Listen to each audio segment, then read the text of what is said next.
She thought no one was watching, just one quiet act of kindness at the end of a long shift. But by sunrise, she was out of a job, and by nightfall, the entire trucking world was talking about her. What happens when compassion collides with corporate rules? The gas station sat like a stubborn outpost in the middle of nowhere, Highway 64 stretching endlessly in both directions, fields flat and silent under the weight of night. Inside, Jenny Roberts stood behind the counter, tying her faded navy apron with fingers still stiff from the early hours. It was already past 3 in the morning, the time of night when even the highway seemed to sleep. Jenny, 24, worked the night shift 5 days a week. Her voice was soft, her posture straight. People didn't often notice her, just another clerk in a sea of gas station clerks. But she noticed everything. She saw the truckers who staggered in, eyes bloodshot and joints cracking.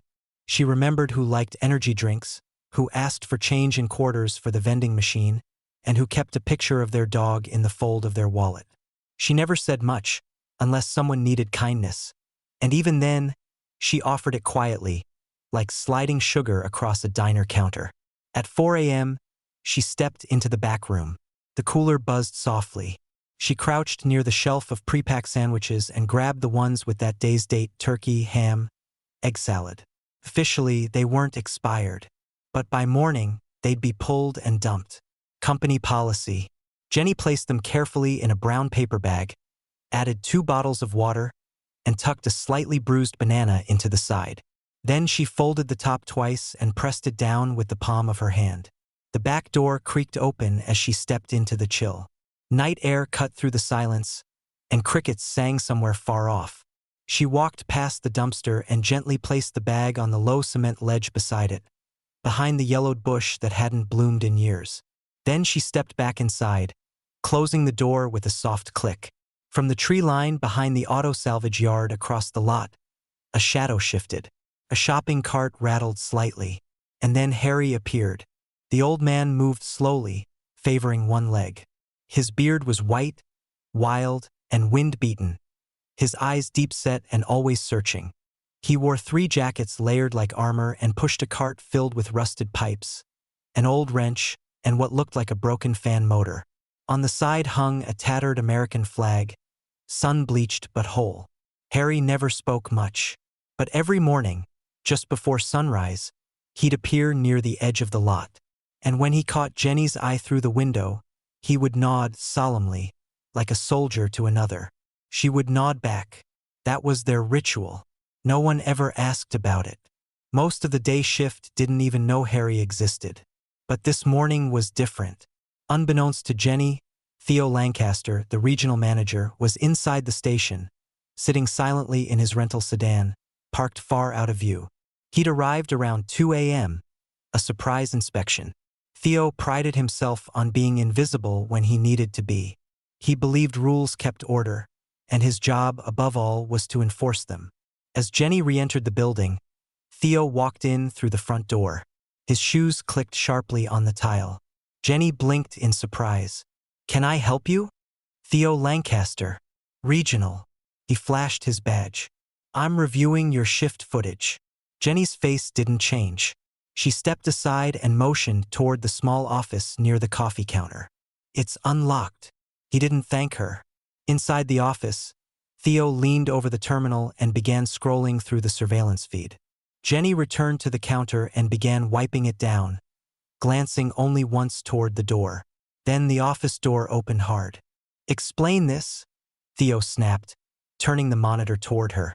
The image paused on her silhouette outside, placing the brown bag behind the dumpster. Jenny looked at the screen, then back at him. Her voice was calm. "That food was expiring.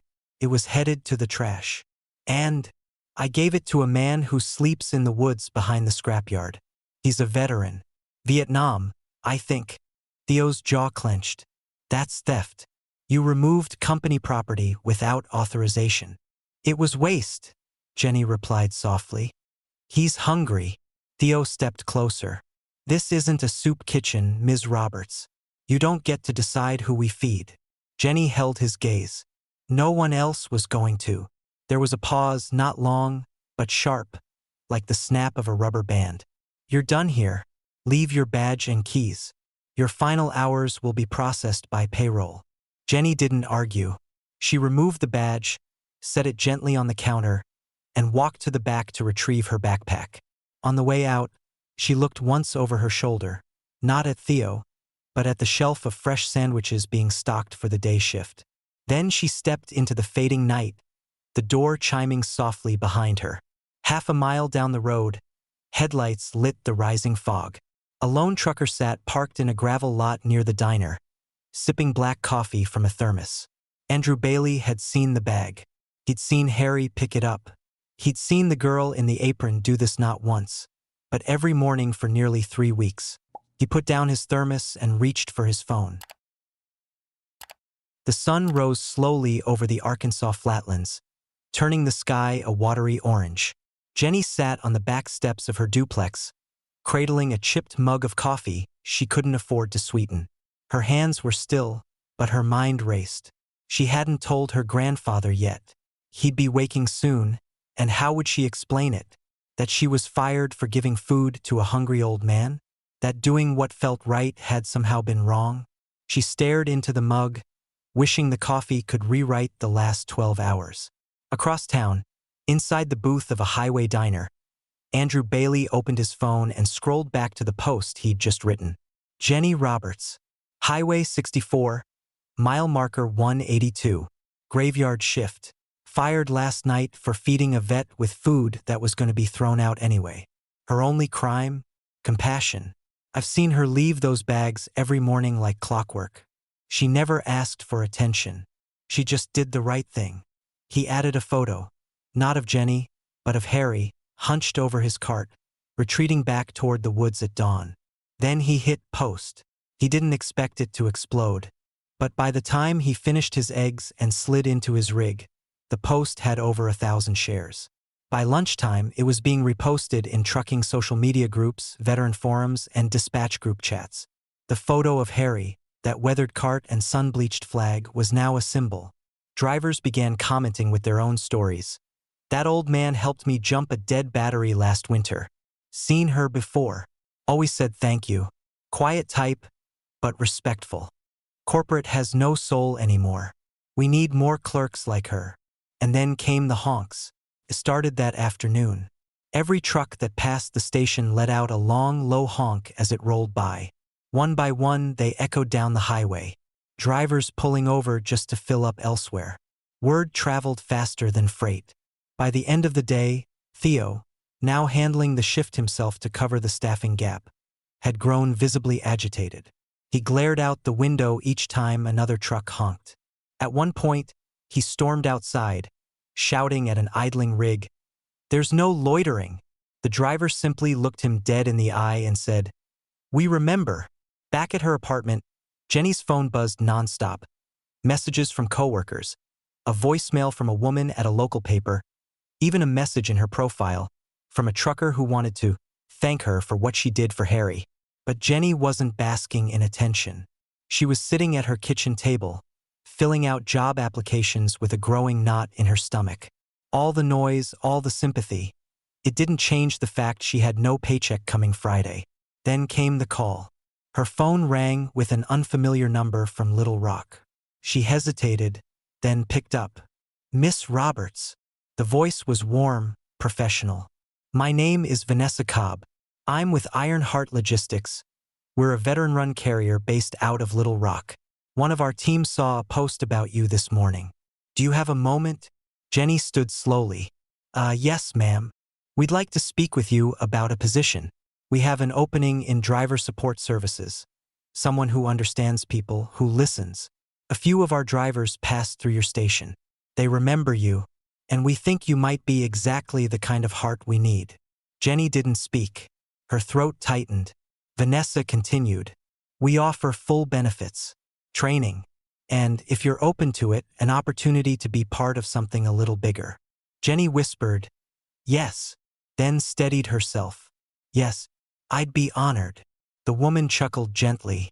"Then let's get you down here. Monday work for you?" Jenny hung up and leaned against the wall, breath caught between disbelief and relief. Outside, A dog barked in the distance. The world kept turning, but something in it had shifted. Meanwhile, in a pull-off lot just beyond the scrapyard, Andrew Bailey pulled up beside the tree line. He stepped out slowly, not wanting to spook anyone. "Harry?" he called gently. Silence. Then a rustle. The old man emerged slowly from behind a stack of rusted tires, cart in tow. Andrew took off his cap. "Hey, sir. Name's Andrew. I'm a trucker. I've been watching out for that girl. Jenny." Harry nodded faintly, but said nothing. "I don't mean to bother you," Andrew said. "Just thought you should know. People noticed. What she did for you, it wasn't invisible." Harry's voice cracked through the stillness. "Didn't think anyone was watching." "She thought the same," Andrew replied. "Turns out the whole country was." Harry lowered his gaze. "She reminded me of my daughter. Before we lost touch. Same eyes. Same way of leaving things quietly, like it didn't matter if you noticed or not." Andrew cleared his throat. "Would you be okay if I filmed you saying that? Just that? People are listening right now, and they should hear it." Harry looked down at the frayed edge of the flag on his cart, then nodded. The video was short, unscripted, just Harry, sitting on a folding crate, speaking straight to the lens. "That girl didn't just give me food. She gave me dignity. She didn't look past me. She saw me. That's something rare now. The world needs more people like her. Quiet, kind, and stubborn enough to do what's right." Andrew uploaded the clip before sundown. By nightfall, Ironheart Logistics reposted it. Other companies followed. And Jenny's story, now no longer just a post, but a movement, picked up speed. But Jenny? She was still at her table, now folding the hem of her uniform shirt and wondering what to do with it. She didn't need it anymore, but something in her told her to keep it as a reminder of what was taken and what she'd chosen to give anyway. The Ironheart Logistics headquarters didn't look like much from the outside. A low, wide building with metal siding, a gravel lot full of white trailers, and the occasional screech of air brakes from trucks pulling in or out. But as Jenny stepped through the front door that Monday morning, clutching a borrowed purse and wearing her cleanest blouse, it felt like walking into a different world. "Jenny Roberts?" a voice called gently. Jenny turned to see a tall woman with soft brown curls and a firm handshake. "I'm Vanessa Cobb," she said, smiling. "We spoke on the phone. Welcome to Ironheart." The lobby walls were lined with framed photos, some of trucks, some of people. At first glance, it looked like any other office. But then Jenny noticed something different. The faces in those pictures weren't executives or stockholders. They were drivers, mechanics, dispatchers, veterans in uniform standing next to big rigs with their hands on their hips and pride in their eyes. One photo showed a man kneeling next to a boy in a wheelchair, handing him a model truck with the Ironheart logo. Another showed two employees handing out care packages at a truck stop. Vanessa noticed Jenny's gaze. "That wall's not for decoration. Every face up there made this place better." Jenny nodded silently. They walked past cubicles, dispatch screens, and coffee stations buzzing with life. In one hallway, a hand-lettered sign read, "Honor the road, honor each other." Vanessa led her into a break room where two people stood waiting. "This is Carla Mendoza," Vanessa said, gesturing to a woman in her late 40s with a firm stance, close-cropped black hair, and a worn navy pin on her polo shirt. "And this is Mike Travers," she added, nodding toward a soft-spoken man in his 50s with kind eyes and the posture of someone who used to carry a rifle. A faded Marine Corps tattoo peeked from beneath his sleeve. "Carla and Mike are going to train you," Vanessa said. "But more importantly, they're going to look out for you." Jenny offered a shy smile. "Thank you. I'm still a little surprised I'm even here." Carla smirked. "Yeah, well, the internet has a way of cutting through the noise. But you earned this. Not just because of what you did, but how you did it." Mike chimed in, "You didn't ask for credit. That says a lot." Training started the next day. Jenny's job was to monitor driver requests, dispatch support when needed, and help route calls from clients or deliveries facing issues on the road. At first, The screens overwhelmed her. Blinking alerts, messages, driver tags. But by the third day, her hands moved more confidently. She remembered voices. She learned which drivers preferred text to calls. And she started logging suggestions to improve the night shift workflow, including one idea for a volunteer program to distribute leftover boxed meals to rural stops. It caught Carla's attention. "You think that's worth pushing to upper management?" Carla asked. Jenny hesitated. "I think it's worth trying." "Then you present it," Carla said. "Next week's community impact meeting. I'll back you." That night, Jenny stayed late. Not because anyone asked, but because for the first time in months, she wanted to be there. Meanwhile, Andrew Bailey wasn't done either. He'd returned to the pull-off behind the scrapyard twice since filming Harry. The old man had been more talkative each time. On the third visit, Harry accepted a ride to a mobile clinic Ironheart helped sponsor. A nurse cleaned his feet, checked his blood pressure, and gave him fresh socks and a kit of supplies. He didn't say thank you in words, but Andrew saw it in the way he lingered near the truck afterward, like he didn't want the visit to end. "You know," Harry said, "I spent years thinking the world forgot I was ever a soldier. That girl, she didn't salute. She didn't say anything big. But she saw the part of me that still mattered." Andrew's throat tightened. "That's why we're here, old man. Some of us don't forget." Later that week, Ironheart posted a follow-up video. In it, Jenny, in her new staff polo with the company logo over her heart, was shown helping organize meal kits alongside Carla and Mike. The caption read, "From clerk to advocate, Jenny Roberts joins the Ironheart family and brings her quiet kindness with her." The comments flooded in. "Finally a company that walks the walk. She deserves everything good coming her way. I'm a vet. I drive 100 extra miles to fuel where she works." Later that night, over dinner with her grandfather, she finally told him everything. He listened quietly, setting down his fork when she mentioned Harry. "Vietnam, huh?" he asked. "Where'd he say he served?" "He didn't," Jenny replied. "But I think he still carries it." Her grandfather nodded slowly. "We all do. The weight's just invisible." By Sunday, Jenny's suggestion for the Ironheart meal program had a name: Midnight Mercy.